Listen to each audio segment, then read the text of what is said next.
ধন্যবাদ আপনার সকলকে।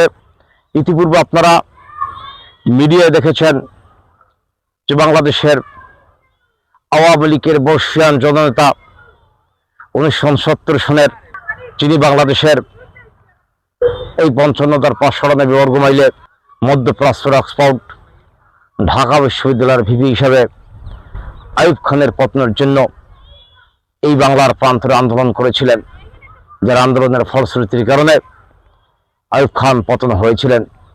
বাংলাদেশের বর্ষিয়ান নেতা, আওয়ামী লীগের প্রেসিডিয়াম মেম্বার এবং জীবন ও যৌবনের শ্রেষ্ঠ সময়ের একটি অধ্যায় বঙ্গবন্ধুর সৈনিক হিসেবে এই বাংলাদেশের রাজনীতি করেছেন।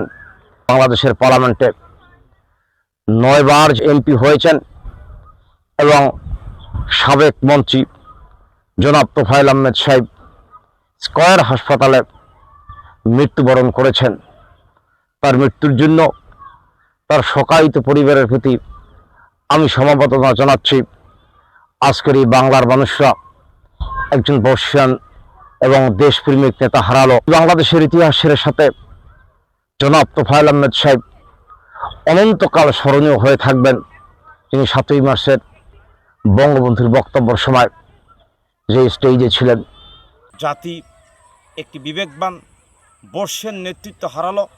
বাঙালি জাতির অনন্তকালে এই বর্ষিয়ান নেতাকে স্মরণ করবেন এবং ইতিহাসের সাথে এই নেতা সম্পৃক্ত ছিলেন। বাংলাদেশের ইতিহাসকে যদি পর্যালোচনা করা হয়, তোফায়েল আহমেদকে মাইনাস করে বাংলাদেশের কোনো ইতিহাস নাই।